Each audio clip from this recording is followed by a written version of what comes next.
안녕하세요. 오늘 저희와 함께 깊이 파고들 준비 되셨나요? 네, 반갑습니다. 오늘은 권혁철 목사님이 요약 정리하신 창세기 15장의 내용을 가지고 당신과 함께 좀 탐구해 보려 합니다. 창세기 15장.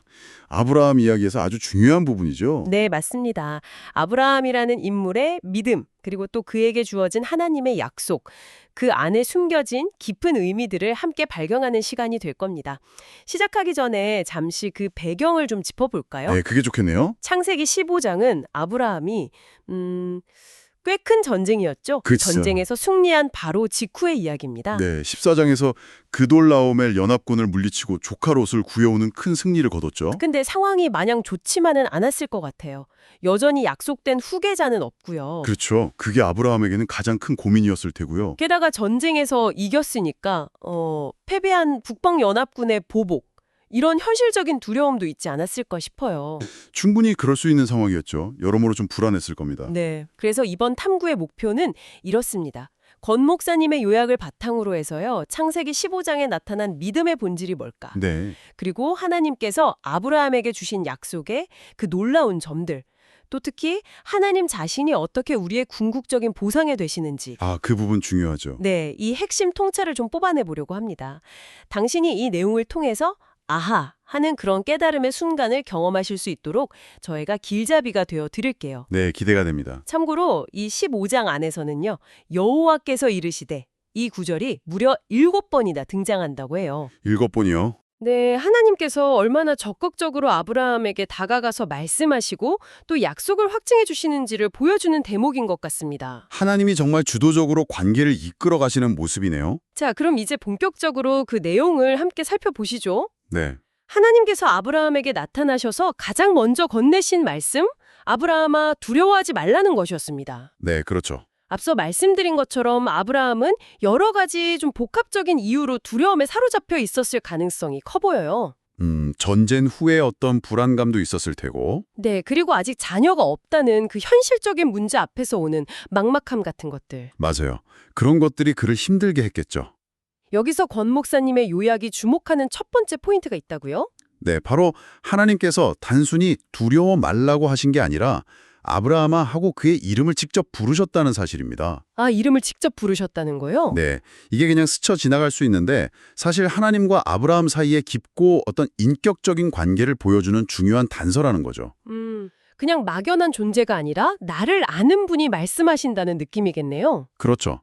하나님께서 그의 개인적인 상황과 감정을 다 아시고 직접 찾아오셔서 그의 이름을 부르면서 위로하신다는 그 의미를 담고 있는 겁니다. 와닿네요.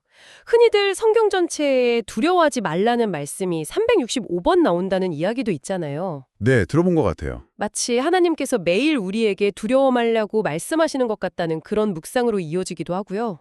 권 목사님의 요약은 당신이 지금 어떤 이유로 두려워하고 있든 이 하나님의 음성이 동일한 위로로 다가올 수 있다는 점을 상기시켜 줍니다. 이름을 직접 부르며 찾아오시는 위로라니. 막연한 두려움 속에서 정말 큰 힘이 될 것 같네요. 그냥 힘내 이런 말과는 차원이 다른 접근인 것 같아요. 네, 훨씬 개인적이고 깊은 위로죠. 그런데 하나님은 이 위로의 말씀에 이어서 당신 자신에 대해 두 가지 중요한 선언을 하시죠. 네, 맞습니다. 첫 번째가 나는 내 방패니라는 선언입니다. 이 방패라는 표현, 이거 어떻게 이해해야 할까요? 좀 비유적인 건가요? 네, 좋은 질문인데요. 권 목사님의 요약은 이 방패가 단순한 문학적 수사나 비유를 넘어선다고 강조합니다. 그래요? 네, 고대 전쟁에서 방패는 병사의 생명을 지키는 가장 중요한 보호 장비 중 하나였잖아요. 그렇죠. 필수품이었죠. 특히 여기서 언급된 방패는 몸 전체를 가릴 수 있는 크고 견고한 장방형 방패를 의미할 가능성이 높다고 봐요.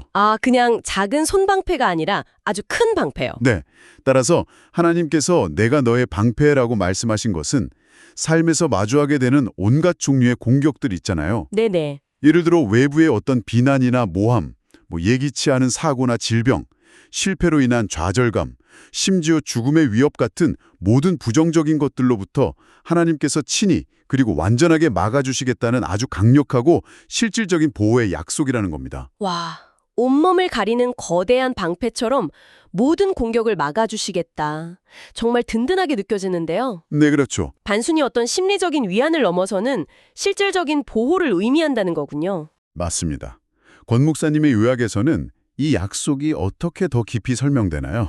아, 네. 이 요약에 따르면요. 이 하나님의 보호 약속은 궁극적으로 예수 그리스도를 통해 완성되었다고 봅니다. 아, 예수님을 통해서요? 네. 예수 그리스도께서 십자가에서 우리의 모든 죄와 저주, 그리고 그 사망의 권세를 대신 짊어지시고 막아내셨잖아요. 네. 그것이 바로 하나님의 완전한 보호하심이 어떤 것인지를 가장 확실하게 보여주신 사건이라는 해석이죠. 그렇군요.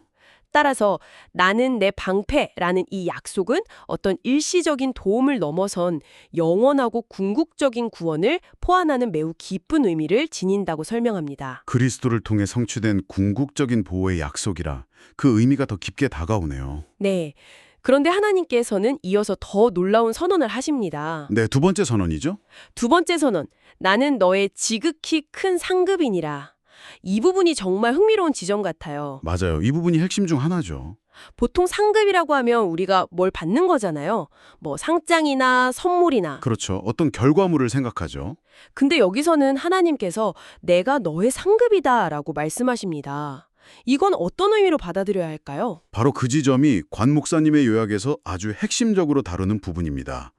하나님께서는 아브라함이 그토록 원했던 그 자녀 혹은 앞으로 받게 될 땅 아니면 뭐 세상적인 부와 명예 같은 어떤 결과물들 네네. 그런 것들을 상급으로 제시하지 않으셨다는 거예요. 대신 하나님 자신, 즉 하나님 그분 자체가 아브라함에게 주어질 가장 큰 상급이고 최고의 보상이라고 선언하신 거죠. 하나님 자체가 상급이다. 네, 이것은 우리가 흔히 생각하는 복의 개념을 어찌 보면 근본적으로 뒤집는 그런 선언이라고 할 수 있습니다. 복의 개념을 뒤집는다. 조금 더 설명해 주실 수 있나요? 우리는 보통 눈에 보이는 결과물들 있잖아요. 뭐 건강이라든지 성공, 재물, 좋은 관계 같은 것들을 복이라고 생각하는 경향이 있죠. 네, 그렇죠. 보통 그렇게 생각하죠. 물론 그것들도 하나님이 주시는 좋은 선물일 수 있습니다. 하지만 권 목사님의 요약은 창세기 15장의 이 선언이 복의 내용물에 집중하기보다는 모든 복의 근원이신 하나님 그분 자체를 소유하는 것. 아, 근원 자체요. 네. 하나님과의 깊고 인격적인 관계를 누리는 것 자체가 비교할 수 없는 가장 궁극적인 복이고 상급이라는 점을 강조합니다. 와, 당신의 삶에서 무엇을 얻는가보다 누구와 함께하는가가 더 중요하다는 어떤 관점의 전환을 요구하는 것이죠. 그렇군요. 결과물이 아니라 근원 자체를 소유하는 것. 하나님과의 관계 자체가 최고의 보상이라는 말씀이시네요. 네, 바로 그겁니다. 생각해보면 우리가 무언가를 성취하거나 소유했을 때 느끼는 기쁨도 사실은 좀 일시적일 때가 많잖아요. 그렇죠. 금방 익숙해지거나 또 다른 걸 원하게 되죠. 근데 변하지 않는 하나님 자체가 상급이라는 것은 정말 다른 차원의 이야기 같습니다. 이 사실을 깨닫는 것이 왜 그렇게 중요하다고 권 목사님은 설명하나요? 권 목사님의 요약에 따르면요. 하나님 자신이 우리의 가장 큰 상급이라는 이 진리를 깊이 깨닫고 받아들일 때 비로소 우리는 세상적인 어떤 성공이나 소유 여부에 흔들리지 않는 참된 만족과 자유를 누릴 수 있게 된다는 겁니다. 아, 흔들리지 않는 만족과 자유요. 네, 다른 어떤 것으로도 채울 수 없는 그 영적인 갈망이 하나님으로 채워질 때 세상의 여러 유혹이나 가치관 앞에서 담대해질 수 있다는 것이죠. 이것이 바로 믿음의 여정에서 발견하게 되는 가장 놀라운 비밀 중 하나다라고 이 요약은 이야기합니다. 세상의 기준과는 다른 참된 만족과 자유의 근거가 된다는 점이 참 인상 깊습니다. 네. 자, 그럼 이렇게 놀라운 하나님의 선언 앞에서 아브라함은 어떻게 반응했는지 궁금해지는데요. 성경을 보면 아브라함이 주 여호와여라고 부르면서 하나님께 질문을 던집니다. 네, 그렇죠. 주 여호와여. 이 주 여호와여라는 호칭, 여기에도 뭔가 특별한 의미가 있을까요? 네, 이 호칭이 그냥 단순한 부름이 아니고요.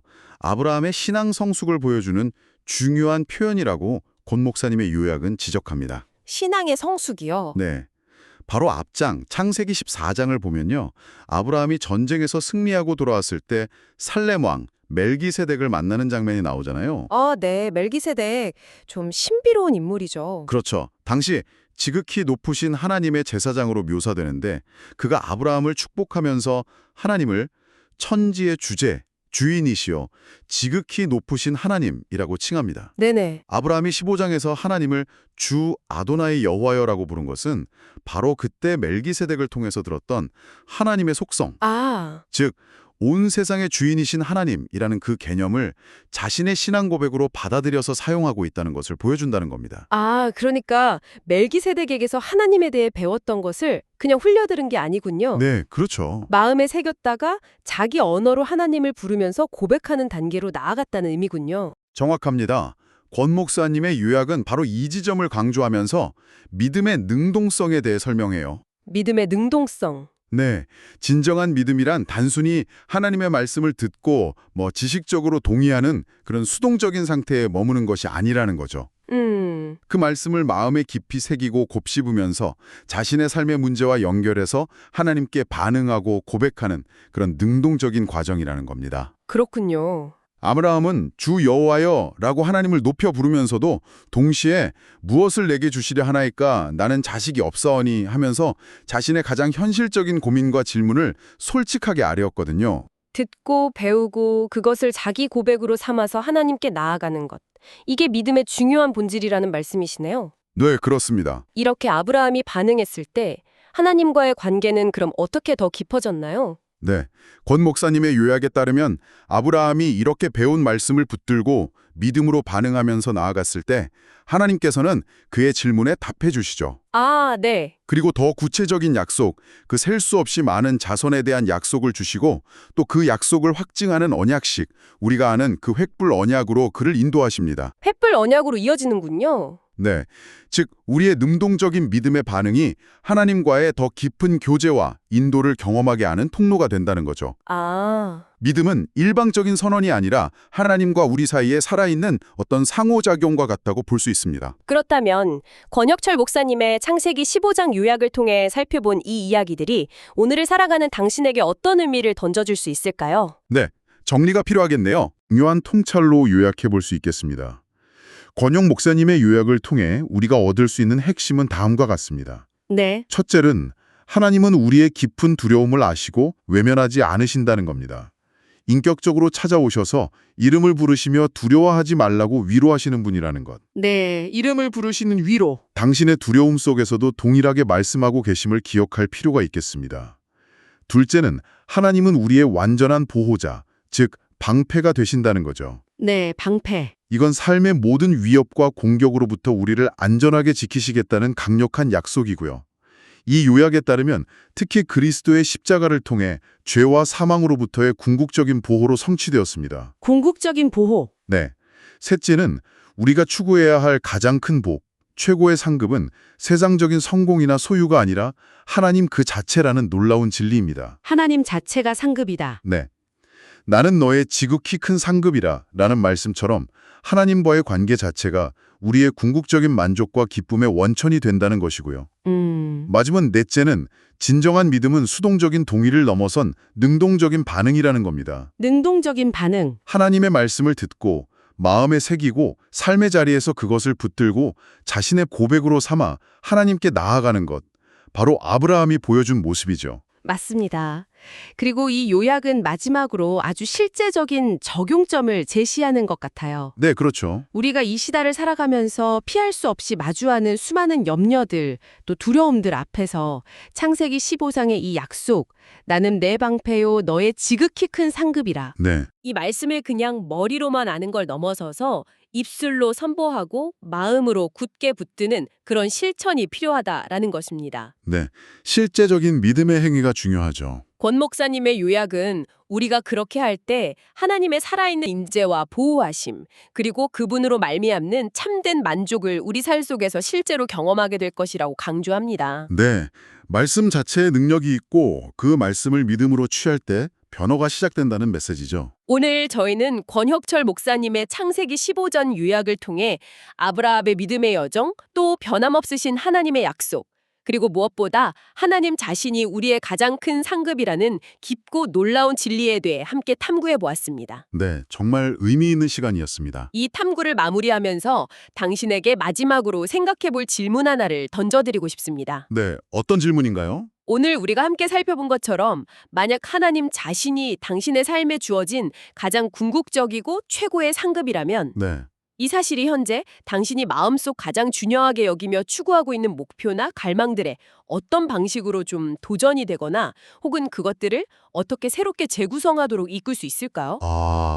상당히 중요한 질문이네요. 네, 오늘 나눈 이야기들을 바탕으로 당신의 삶의 자리에서 이 질문을 한번 진지하게 곱씹어 보시면 어떨까 합니다. 네, 꼭 한번 생각해 볼 만한 질문입니다. 오늘 저희와 함께 이 깊이 있는 탐구에 동참해 주셔서 진심으로 감사합니다. 감사합니다.